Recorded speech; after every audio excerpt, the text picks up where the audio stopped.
और देश के सबसे बड़े न्यूज नेटवर्क टीवी 9 पर आप देख रहे हैं न्यूज टॉप 9। बुलेटिन में सबसे पहले बात, रिया चक्रवर्ती से सीबीआई आज लगातार तीसरे दिन पूछताछ करेगी। आज की पूछताछ इसीलिए अहम है क्योंकि रिया का आमना सामना सिद्धार्थ पिठानी से कराया जाएगा। सुशांत केस को लेकर दो अहम किरदार सिद्धार्थ पिठानी और दीपेश सावंत ने 13 जून की रात से लेकर सुशांत की मौत के दिन यानी 14 जून तक के अहम राज सीबीआई को बताए। सुशांत की मौत मिस्ट्री से जुड़ी सभी बड़ी खबरें आपको दिखाते हैं टॉप 9 सुशांत मौत मिस्ट्री। सुशांत केस में रिया चक्रवर्ती पर सीबीआई का शिकंजा अब कसता ही जा रहा है। सीबीआई ने आज लगातार तीसरे दिन रिया चक्रवर्ती को पूछताछ के लिए बुलाया है। आज रिया चक्रवर्ती और सिद्धार्थ पिठानी को आमने सामने बैठाकर पूछताछ की जाएगी। सिद्धार्थ पिठानी ही वो शख्स हैं जिसने सुशांत के शव को फंदे से नीचे कमरे में उतारा था। सिद्धार्थ पिठानी कई बार अपना बयान बदल चुका है। रिया चक्रवर्ती और उनके भाई शौविक से सीबीआई ने शनिवार को भी करीब 7 घंटे तक कड़ी पूछताछ की। दोनों से शुक्रवार को 10 घंटे तक सवाल जवाब किए गए थे। 2 दिनों में 17 घंटे तक की पूछताछ में सीबीआई ने 8 जून को घर छोड़ने की वजह से लेकर सुशांत के डिप्रेशन और विदेश यात्रा से जुड़े सवाल किए। दिशा सालियान की मौत से जुड़े सवाल पर रिया ने कहा कि वो इस बारे में कुछ नहीं जानती। सूत्रों के मुताबिक कल सीबीआई की पूछताछ के दौरान रिया चक्रवर्ती कई सवालों में उलझ गई। ऊंची आवाज में बात करने पर सीबीआई ने रिया से पूछा, तुम सुशांत की मौत के लिए अपने आप को कितना जिम्मेदार मानती हो? हम तुमको सुशांत को आत्महत्या के लिए उकसाने के आरोप में गिरफ्तार क्यों न करें? अगर तुम बेगुनाह हो तो क्या किसी भी साइंटिफिक टेस्ट करवाने के लिए तैयार हो? सूत्रों के मुताबिक सुशांत केस की तह तक जाने के लिए सीबीआई रिया चक्रवर्ती, सिद्धार्थ पिठानी समेत कुछ लोगों का पॉलीग्राफी टेस्ट भी करा सकती है। अभी तक 8 दिनों में अहम किरदारों से हुई पूछताछ के आधार पर सीबीआई सुशांत की मौत से पहले मौके पर मौजूद 4 किरदारों का पॉलीग्राफी टेस्ट कराने पर विचार कर रही है। अगले 1-2 दौर की और पूछताछ के बाद ये फैसला लिया जा सकता है। सुशांत और रिया के साथ रिया के परिवार के बीच बातचीत का एक ऑडियो वायरल हो रहा है जिसमें ट्रस्ट बनाने की बात हो रही है। इसमें सुशांत ये भी कहते हैं कि वो अपने माइंड से फाइट कर रहे हैं। ऑडियो सुशांत की मौत से 6 महीने पहले का है। इस बातचीत में सुशांत मुंबई से पावना शिफ्ट करने और भविष्य को सुरक्षित रखने की प्लानिंग कर रहे हैं। बातचीत में श्रुति मोदी भी शामिल है। सूत्रों के मुताबिक सीबीआई की पूछताछ में उनके स्टाफ रहे दीपेश सावंत ने कई अहम खुलासे किए हैं। दीपेश सावंत ने सीबीआई को बताया कि 13 जून की रात वो सुशांत ने डिनर करने से मना कर दिया था। रात 10:30 बजे दीपेश ने सुशांत को फोन किया तो उन्होंने फोन नहीं उठाया, तो लगा वो सो गए होंगे। सुबह भी सुशांत ने चाय नाश्ते के लिए मना कर दिया था। सुबह केशव ने सुशांत को अनार का जूस दिया। सूत्रों के मुताबिक सीबीआई की पूछताछ में सिद्धार्थ पिठानी ने बताया कि सुबह करीब 10:30 बजे सुशांत के कमरे का दरवाजा अंदर से बंद था। मैंने तुरंत इसकी जानकारी उनकी बहन नीतू को दी। चाबी वाले ने जब आकर लॉक खोला तो सावंत के साथ वो कमरे के अंदर गए। कमरे की लाइट बंद थी और पर्दे ढके हुए थे। जैसे उन्होंने लाइट जलाई सभी चौंक गए। सुशांत पंखे से लटके हुए थे। सूत्रों के मुताबिक मुंबई में रिया चक्रवर्ती ड्रग्स केस की जांच कर रही है। एनसीबी से शहर के ड्रग तस्करों में दहशत है। जांच में पता चला है कि ड्रग माफियाओं ने रिया और उनके दोस्तों के व्हाट्सएप चैट वायरल होने के बाद ड्रग्स को जलाना और समुद्र में फेंकना शुरू कर दिया है। आज एनसीबी को रिया और उनके दोस्तों को पूछताछ के लिए समन भेजने पर फैसला कर सकती है।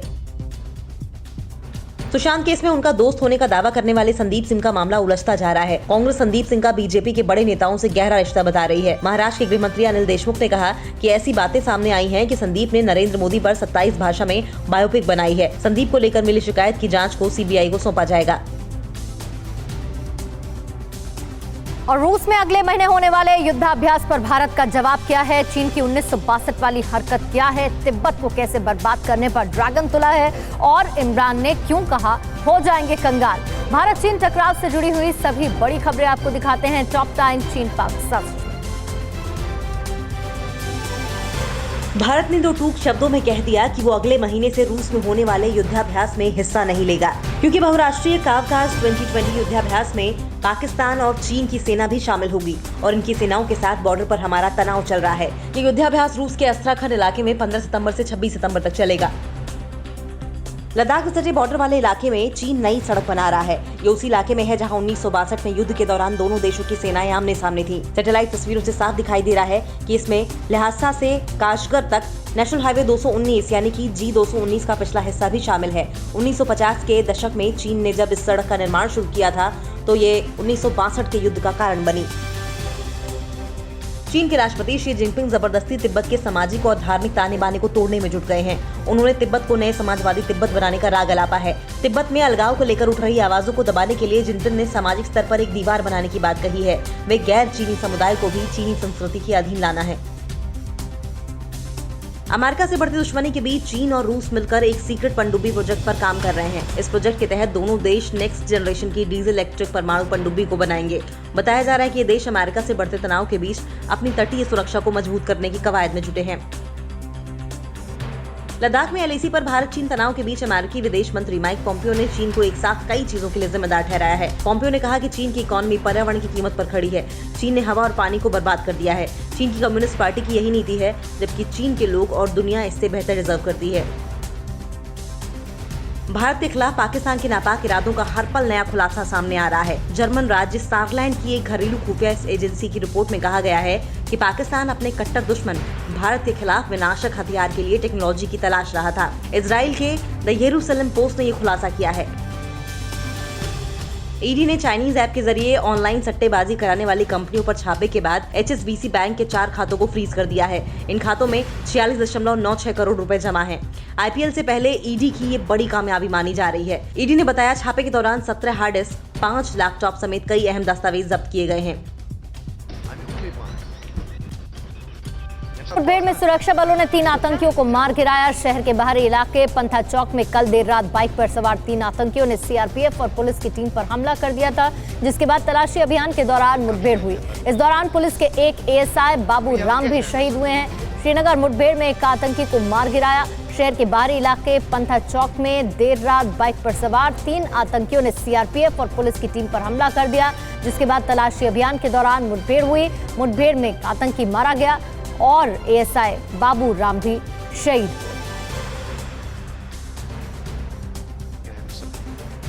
पूरी दुनिया में आतंकवाद के पनाहगाह के तौर पर पहचान रखने वाले पाकिस्तान को FATF की कार्रवाई का डर सताने लगा है। पाकिस्तान के पीएम इमरान खान ने एक निजी न्यूज चैनल से बातचीत में कहा है कि अगर उसे FATF की ब्लैकलिस्ट में डाला गया तो वो बर्बाद हो जाएगा। इमरान ने कहा कि उसकी अर्थव्यवस्था नष्ट हो जाएगी और करेंसी में भारी गिरावट हो जाएगी। अनलॉक 4 की गाइडलाइंस में क्या है खास? कब से मेट्रो चलेंगी? कौन कौन से संस्थानों का ताला भी खुलेगा? आज मन की बात में क्या कहेंगे प्रधानमंत्री मोदी? नेशनल शूटर बेटी ने कहा मां और भाई की हत्या की, और कोरोना संक्रमण का ताजा अपडेट क्या है? देश की सभी बड़ी खबरों के लिए आपको दिखाते हैं टॉप 9 राष्ट्र। देश में अनलॉक 4 के लिए गाइडलाइंस जारी कर दी गई हैं। 21 सितंबर से सोशल, एकेडमिक, खेल, एंटरटेनमेंट, सांस्कृतिक, धार्मिक और राजनयिक आयोजन की इजाजत होगी, लेकिन 100 से ज्यादा लोग शामिल नहीं हो सकेंगे। 21 सितंबर से ओपन एयर थिएटर्स भी खोल दिए जाएंगे, लेकिन कंटेनमेंट जोन में स्विमिंग पूल, एंटरटेनमेंट पार्क और थिएटर्स नहीं खुलेंगे।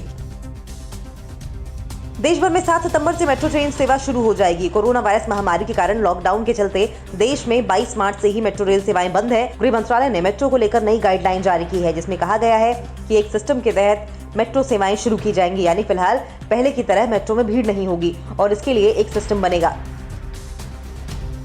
अनलॉक 4 में स्कूल, कॉलेज, कोचिंग संस्थानों को खोलने की इजाजत नहीं मिली है, लेकिन मार्च से बंद पड़े हाई स्कूलों और उच्च शिक्षण संस्थानों में पहली बार हलचल शुरू होगी। 21 सितंबर के बाद 50% शिक्षकों और गैर शिक्षक स्टाफ को स्कूल में आने की इजाजत दी गई है। 9वीं से 12वीं तक के छात्रों को उनके माता पिता से लिखित अनुमति लेकर स्कूल बुलाया जा सकता है। IIT और IIM जैसे तकनीकी और प्रबंधन से जुड़े पेशेवर शिक्षण संस्थानों को PG के छात्रों के लिए 1 सितंबर से खोलने की छूट दे दी गई है। इसके साथ ही PhD जैसे शोध कार्यों से जुड़े उच्च शिक्षण संस्थानों को भी खोलने की इजाजत मिल गई है। इसके साथ ही ट्रेनिंग इंस्टीट्यूट और कौशल विकास से जुड़े संस्थान भी खोलने की इजाजत मिल गई है। प्रधानमंत्री नरेंद्र मोदी आज सुबह 11 बजे रेडियो पर मन की बात कार्यक्रम के जरिए देश को संबोधित करेंगे। इस दौरान पीएम मोदी देश की जनता के साथ अपने विचार साझा करेंगे। मासिक रेडियो कार्यक्रम की ये 68वीं कड़ी होगी। इसे आकाशवाणी और दूरदर्शन के समूचे नेटवर्क पर प्रसारित किया जाएगा। राजधानी लखनऊ में मुख्यमंत्री आवास के पास रहने वाले रेलवे के अधिकारी की नाबालिग बेटी ने अपनी मां और भाई की गोली मारकर हत्या कर दी। वारदात कल दिन दहाड़े हुई। गौतमपल्ली इलाके के हाई सिक्योरिटी जोन में डबल मर्डर की सूचना से हड़कंप मच गया। बेटी नेशनल शूटर है। बताया जाता है कि वह डिप्रेशन की शिकार है। पुलिस ने उसे हिरासत में ले लिया है। BSF के जवानों ने भारत के खिलाफ पाकिस्तान की सुरंग वाली साजिश नाकाम कर दी है। जम्मू कश्मीर के सांबा में एक सुरंग मिली है जो पाकिस्तान से भारत की ओर आती है। यह अंतर्राष्ट्रीय बॉर्डर से भारत की ओर करीब 170 मीटर है। सुरंग की लंबाई 20 फीट है और चौड़ाई 3 से 4 फीट है। मौके पर पाकिस्तान में बनी रेत की बोरियां भी मिली हैं, जिन पर कराची का पता लिखा हुआ है। पुलवामा में आतंकियों से लोहा लेते हुए शहीद हुए प्रशांत शर्मा का आज उनके गृहनगर यूपी के मुजफ्फरनगर में अंतिम संस्कार किया जाएगा। इससे पहले कल श्रीनगर में सेना ने अपने इस बहादुर सैनिक को भावभीनी श्रद्धांजलि दी। प्रशांत शर्मा 2016 में सेना में भर्ती हुए थे। उनके पिता भी सेना से नायक के पद से सेवानिवृत्त हुए। देश में कोरोना की बेकाबू रफ्तार जारी है। कल कोरोना संक्रमण के रिकॉर्ड 78,000 से ज्यादा नए मामले सामने आए और संक्रमितों का आंकड़ा 35 लाख को पार कर गया। कल करीब 65,000 लोग स्वस्थ होकर घर लौटे और 1,000 लोगों की मौत हुई। आंकड़ों के मुताबिक पिछले 24 घंटे में अमेरिका और ब्राजील समेत दुनिया के किसी भी देश में इतनी बड़ी संख्या में नए केस नहीं मिले हैं। दिल्ली में कहा जल माफिया के गुर्गों ने लोगों पर हमला कर दिया। अनलॉक 4 में क्या है? दिल्ली एनसीआर में रहने वालों के लिए बड़ी खुशखबरी और उपराज्यपाल ने केजरीवाल सरकार के किस प्रस्ताव को खारिज कर दिया। मुंबई में किन शर्तों के साथ मुहर्रम पर जुलूस की परमिशन मिली? दिल्ली मुंबई से जुड़ी हुई तमाम बड़ी खबरें आपको दिखाते हैं न्यूज टॉप 9 दिल्ली मुंबई। दिल्ली के संगम विहार में जल माफियाओं की गुंडागर्दी का वीडियो सामने आया है। बीती रात जल माफिया के गुर्गे ने घर में घुसकर महिलाओं समेत दर्जनों लोगों को पीट कर हाथ पैर तोड़ दिए। माफिया के दबाव में पीड़ितों की शिकायत संगम विहार थाने में दर्ज नहीं की गई, जिसके बाद पीड़ितों ने ऑनलाइन केस दर्ज कराया है। गृह मंत्रालय ने अनलॉक 4 में दिल्ली एनसीआर के लोगों को बड़ी राहत देते हुए 7 सितंबर से शर्तों के साथ मेट्रो चलाने को मंजूरी दे दी है। सीएम केजरीवाल ने केंद्र के फैसले पर खुशी जताते हुए कहा कि 7 सितंबर से मेट्रो के परिचालन से बड़ी राहत मिलेगी। कोरोना महामारी की वजह से दिल्ली में 22 मार्च से मेट्रो के संचालन पर रोक लगी हुई थी। दिल्ली के उपराज्यपाल अनिल बैजल ने केजरीवाल सरकार के नीट जेईई परीक्षा को स्थगित करने के प्रस्ताव को खारिज कर दिया है। दिल्ली सरकार ने एलजी अनिल बैजल से कोरोना को देखते हुए राजधानी में नीट जेईई परीक्षा को फिलहाल स्थगित करने की मांग की थी। दिल्ली में माधवराव सिंधिया मार्ग पर सड़क धंस जाने से कस्तूरबा गांधी मार्ग और फिरोज शाह रोड पर यातायात प्रभावित हुआ है। सड़क अचानक धंसने से बड़ा गड्ढा बन गया। पुलिस ने एहतियातन गड्ढे को चारों तरफ से बैरिकेड कर दिया है। एनडीएमसी के कर्मचारी सड़क पर बने गड्ढे को भरने में लगे हुए हैं। हरियाणा के हथनीकुंड बैराज से पानी छोड़े जाने के बाद दिल्ली में यमुना का जलस्तर खतरे के निशान के पास पहुंच गया। राजधानी में ओल्ड रेलवे ब्रिज के पास यमुना का जलस्तर 204 मीटर के पार पहुंच गया है, जो कि खतरे के निशान के 1 मीटर कम है। बैराज से 7,862 क्यूसेक पानी यमुना में छोड़ा गया है। नीट जेईई की परीक्षा टालने की मांग को लेकर भूख हड़ताल पर बैठे एनएसयूआई के राष्ट्रीय अध्यक्ष नीरज कुंदन की तबीयत बिगड़ गई है। तबीयत बिगड़ने पर पुलिस ने नीरज को गिरफ्तार कर राम मनोहर लोहिया अस्पताल में भर्ती कराया गया है, लेकिन नीरज कुंदन भूख हड़ताल पर अड़े हुए हैं। बॉम्बे हाईकोर्ट ने मुंबई में मुहर्रम पर शर्तों के साथ ताजिया जुलूस निकालने की अनुमति दे दी। सिर्फ 5 लोग ही जुलूस में शामिल हो सकते हैं। पैदल की बजाय वाहन में सवार होकर तय समय के अंदर जुलूस निकालना होगा। जुलूस में शामिल होने वाले 5 लोगों को अपना नाम, पता और उम्र के दस्तावेज मुंबई पुलिस के पास जमा करने होंगे। मुंबई में कोरोना महामारी की वजह से बंद लोकल सेवा को डिब्बा वालों ने जल्द शुरू करने की मांग की है। अगर लोकल सेवा शुरू नहीं हो सकती, केंद्र सरकार हम लोगों को 3,000 रुपए अनुदान दे, जिससे रोजी रोटी का संकट खड़ा न हो सके। 19 मार्च से डिब्बा वालों का कारोबार बंद है, जिससे आर्थिक हालात खराब हो रहे हैं। मुंबई लौट रहे प्रवासी मजदूरों को लेकर एमएनएस नेता संदीप देशपांडे ने सवाल खड़े किए हैं। यूपी बिहार से मुंबई आए लोगों का वीडियो शेयर करते हुए संदीप देशपांडे ने कहा है कि राज्य के लोगों को ई पास की जरूरत है और बाहर से आने वाले लोगों को ई पास से छूट क्यों? शिवसेना सरकार क्या कर रही है? उत्तर प्रदेश के मेरठ से सरेराह लड़की के साथ छेड़खानी का एक वीडियो सामने आया। चित्रकूट में दीवार गिरने से 3 बच्चियों की मौत हुई कि सांसद की पत्नी को मिला रिजॉर्ट गिराने का नोटिस। यूपी में ताजिया दफन के लिए किसने नहीं दी मंजूरी? बिहार में शिक्षकों का वेतन कितने फीसदी बढ़ा है? यूपी बिहार से जुड़ी हुई बड़ी खबरें आपको दिखाते हैं टॉप 9 यूपी बिहार। यूपी में मनचलों के हौसले कितने बुलंद है, इसकी बानगी पेश कर रहा ये वीडियो मथुरा से आया है, जहां स्कूटी सवार लड़की से मनचला सरेराह छेड़छाड़ कर रहा था। मनचले से अपना बचाव करने के दौरान युवती स्कूटी से गिरकर घायल हो गई। लड़की के स्कूटी से गिरने के बाद मनचला फरार हो गया। पुलिस ने केस दर्ज कर मनचले की तलाश शुरू कर दी है। यूपी के चित्रकूट में पिछले कई दिनों से हो रही मूसलाधार बारिश से मकान की दीवार भरभरा कर गिर गई। मलबे में दबने से 3 बच्चों की मौके पर ही मौत हो गई। रायपुरा थाना इलाके कपूरी गांव में कच्ची दीवार ढहने से 3 सगी बहनों की मौत हो गई। तीनों सगी बहनें दीवार के किनारे बैठकर बिस्किट खा रही थी, तभी यह हादसा हो गया। यूपी के लखीमपुर खीरी में मुहर्रम पर तेज आवाज में डीजे बजाने से मना करना शख्स को भारी पड़ा। पलिया के नगला में पत्नी की तबीयत खराब होने का हवाला देकर युवक ने दूसरे समुदाय के लोगों से डीजे की आवाज कम करने की गुजारिश की थी, लेकिन वो नहीं माने और पीड़ित के घर पर हमला कर दिया। आरोपियों पर कार्रवाई न होने से निराश शख्स ने घर पर बिक्री का बोर्ड लगाकर गाँव से चला गया। फतेहपुर की बिंदगी में भी तेज बारिश की वजह से कच्चा मकान ढह गया, जिसकी चपेट में आने से 3 बच्चों की मौके पर ही मौत हो गई, जबकि 2 महिलाओं समेत 5 बच्चे घायल हुए हैं, जिनका अस्पताल में इलाज चल रहा है। घायलों में 3 बच्चे और एक महिला की गंभीर हालत को देखते हुए उन्हें जिला अस्पताल रेफर किया गया। रामपुर से सांसद आजम खान की पत्नी के हमसफर रिजॉर्ट को गिराने का नोटिस जारी। रामपुर विकास प्राधिकरण ने तंजीन फातिमा को अतिक्रमण कर बनाए गए रिजॉर्ट को हटाने का नोटिस जारी किया है। नोटिस में लिखा गया है कि अगर 15 दिन के अंदर रिजॉर्ट नहीं हटाया गया तो नगर निगम खुद रिजॉर्ट को गिरा देगा। यूपी में मुहर्रम पर ताजिए दफन करने पर लगी रोक को इलाहाबाद कोर्ट ने हटाने से इनकार कर दिया है। हाईकोर्ट ने याचिका खारिज करते हुए कहा कि कोरोना महामारी को देखते हुए भीड़ एकत्रित होने की इजाजत नहीं दी जा सकती। याचिकाकर्ताओं ने ताजिया दफन करने की इजाजत देने की मांग की थी। बिहार के पूर्व डीजीपी सुनील कुमार जेडीयू में शामिल हुए। पटना के जेडीयू कार्यालय में सांसद राजीव रंजन ने उन्हें पार्टी की सदस्यता दिलाई। जेडीयू में शामिल होने के बाद सुनील कुमार ने कहा कि हमारी इच्छा थी कि पुलिस सेवा से रिटायर होने के बाद नीतीश कुमार के साथ काम करूं, इसलिए आज मैं जेडीयू में शामिल हुआ हूं।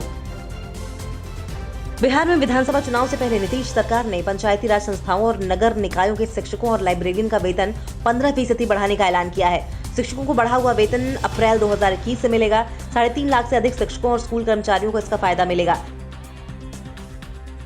बिहार में आगामी विधानसभा चुनाव की तैयारियों को लेकर दिल्ली के बीजेपी हेडक्वार्टर्स में बीजेपी अध्यक्ष जेपी नड्डा की अगुवाई में बिहार के बीजेपी सांसदों और वरिष्ठ नेताओं की अहम बैठक हुई। बैठक में जेपी नड्डा ने विधानसभा चुनाव की तैयारियों को लेकर सांसदों और नेताओं से चर्चा की। साउथ अफ्रीका के जोहानिसबर्ग में 16 साल के लड़के को उसकी मौत पर बवाल हुआ। अमेरिका के लुसियाना के बायोलैब में आग लगी बेकाबू हुई। स्वीडन में क्यों आगजनी की गई और इजरायल के पीएम बेंजामिन नेतन्याहू के इस्तीफे की मांग को लेकर विरोध क्यों तेज हुआ। दुनिया की सभी बड़ी खबरों के लिए देखिए टॉप 9 ग्लोबल।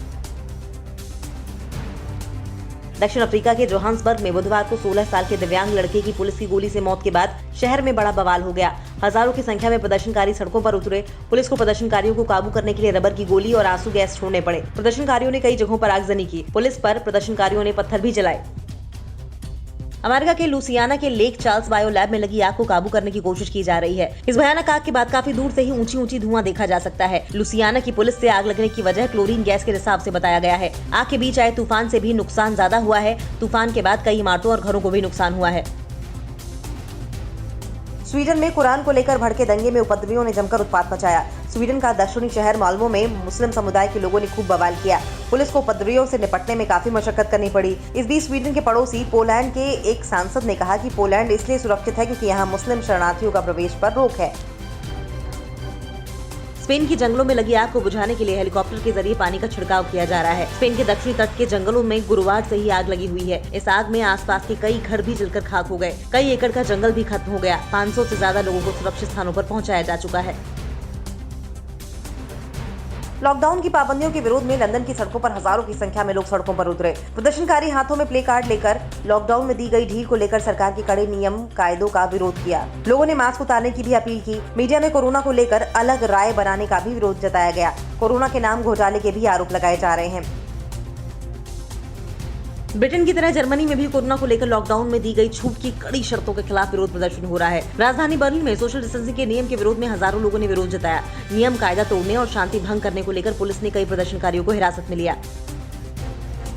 इजरायल में प्रधानमंत्री बेंजामिन नेतन्याहू के खिलाफ विरोध बढ़ता जा रहा है। शनिवार को हजारों प्रदर्शनकारी यरूशलेम में नेतन्याहू के सरकारी निवास के बाहर प्रदर्शन कर रहे थे। इमारतों पर लेजर लाइट के जरिए नेतन्याहू को प्राइम मिनिस्टर बताया। भ्रष्टाचार के आरोपों को प्रदर्शनकारी बेंजामिन नेतन्याहू के इस्तीफे की मांग कर रहे हैं। नवंबर में होने वाले चुनाव के लिए प्रचार में जुटे अमेरिकी राष्ट्रपति डोनाल्ड ट्रंप कल लुसियाना पहुंचे। ट्रंप ने यहां वेयर हाउस का जायजा लिया, जहां से लॉरा तूफान से प्रभावित लोगों को राहत और मदद पहुंचाई जा रही है।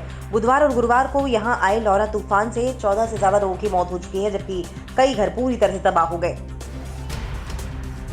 अमेरिका के फ्लोरिडा के आसमान में कल अद्भुत नजारा देखने को मिला। स्थानीय नागरिक डेनियल डे ने अपने कैमरे में इस नजारे को कैद किया। आसमान में बादलों पर मौसम बदलते मिजाज की गड़गड़ाहट दिखी। बादल के पीछे बिजली कड़कने और उसकी बदलती रोशनी की खूबसूरत तस्वीर शायद ही पहले कभी ऐसे कैमरे में कैद हुई हो। बादलों के पीछे सूरज फ्लैश लाइट की तरह चमक रहा था। देश के कई हिस्सों में बाढ़ बारिश से हाल बेहाल है। फतेहपुर में फैक्ट्री में हुए हादसे में 6 मजदूरों की हालत गंभीर, तो कटनी में दीवार ढहने से 4 बच्चों की मौत हुई। लुधियाना में लुटेरों का आतंक दिखा। राज्यों की सभी बड़ी खबरों के लिए आपको दिखाते हैं टॉप 9 अन्य राज्य। पंजाब के लुधियाना में 2 बाइक सवार बदमाश पैदल जा रही एक लड़की का बैग छीनने की कोशिश करते सीसीटीवी कैमरे में कैद हो गए। बाइक सवार के पीछे से आते हुए लड़की का बैग छीनने की कोशिश करते हैं। लड़की बैग को मजबूती से पकड़े रहती है। लड़की बैग लिए ही गिर जाती है, लेकिन बैग नहीं छोड़ती। लूटपाट में नाकाम बदमाश तेजी से फरार हो जाते हैं। मध्य प्रदेश के कटनी में एक मकान की दीवार गिरने से 4 बच्चों की मौत हो गई। हादसे के शिकार सभी बच्चा सड़क पर खेल रहे थे, तभी मिट्टी से बनी दीवार उन पर गिर गई। चारों बच्चे अलग अलग परिवार से थे। इस दर्दनाक हादसे के बाद परिवारों में मातम पसरा है। गांव वालों ने जिला प्रशासन से प्रभावित परिवार को मदद की मांग की है। पंजाब के फतेहगढ़ साहिब के मंडी गोविंदगढ़ की फर्नेंस इकाई की भट्टी में हादसा होने से 10 मजदूर बुरी तरह जख्मी हो गए, जिसमें से 6 मजदूरों की हालत गंभीर है। फर्नेस भट्टी में लोहा पिघलाने का काम चल रहा था। अचानक भट्टी में से पिघला हुआ लोहा उबल गया और भट्टी पर काम कर रहे मजदूरों पर जा गिरा। गंभीर रूप से घायलों को चंडीगढ़ रेफर कर दिया गया है। चंडीगढ़ के सेक्टर 25 में कल अचानक भयंकर आग लग गई। आग में 9 झुग्गियां जलकर पूरी तरह से खाक हो गई हैं। राहत की बात ये रही कि इस हादसे में किसी की जान नहीं गई। एक झुग्गी में गैस के चूल्हे पर बच्चे कुछ बनाने की कोशिश कर रहे थे, उसी दौरान गैस खुली रह गई और आग लग गई। दमकल विभाग की टीम ने कड़ी मशक्कत करते हुए करीब 1 घंटे में आग पर काबू पा लिया। एमपी में हो रही मूसलाधार बारिश से नदी नाले उफान पर हैं। होशंगाबाद के मालाखेड़ी इलाके में एनडीआरएफ के जवानों ने बाढ़ के पानी में घिरे मंदिर की पुजारी और उसके परिवार को रेस्क्यू किया। वहीं बाढ़ से घिरने के बाद जान बचाने के लिए निर्माणाधीन पुल के खंभे पर बैठे शख्स को भी सुरक्षित बाहर निकाल लिया गया। राजस्थान के झालावाड़ में उफनते नाले पर बने पुल को पार करते समय एक युवक तेज बहाव में बह गया। राधेश्याम नाम का युवक अपने गांव जाने के लिए नाला पार कर रहा था, तभी अचानक पैर फिसल गया और वो बाढ़ के पानी में बह गया। गोताखोरों की टीम युवक की तलाश में जुटी हुई है, लेकिन अभी तक कोई सुराग नहीं मिल पाया है। ये तस्वीरें ओडिशा के कटक की हैं, जहां बाढ़ के पानी में मंदिर परिसर पूरी तरीके से डूब गया। वहीं हीराकुंड बांध से पानी छोड़े जाने के बाद महानदी में बाढ़ आ गई। निचले इलाकों के रिहायशी इलाकों में कई फीट पानी भर गया। साथ ही हजारों एकड़ में खड़ी फसल पूरी तरीके से डूब गई। ये तस्वीरें बाढ़ की मार से प्रभावित केवड़िया की हैं, जहां भारी बारिश की वजह से हर जगह पानी ही पानी नजर आ रहा है। इंदिरा सागर, ओंकारेश्वर के साथ ही सरदार सरोवर बांध के 23 गेट खोले गए, जिससे कई जगह बाढ़ के हालात और बिगड़ गए हैं। सरकारी दावों की पोल खोलती ये तस्वीर आई है एमपी के सागर से, जहां महिला ने एम्बुलेंस न मिलने पर ऑटो में ही बच्चे को जन्म दिया। राहतगढ़ की रहने वाली महिला को पेट में दर्द होने पर पति ने जननी एक्सप्रेस को कॉल किया, लेकिन गाड़ी नहीं आई, जिसके बाद महिला को ऑटो से स्वास्थ्य केंद्र जाया जा रहा था। स्वास्थ्य केंद्र पहुंचने से पहले ही महिला ने बच्चे को जन्म दे दिया। अड़ी सोमवार से शुक्रवार शाम 6 बजे सिर्फ TV9 भारतवर्ष पर।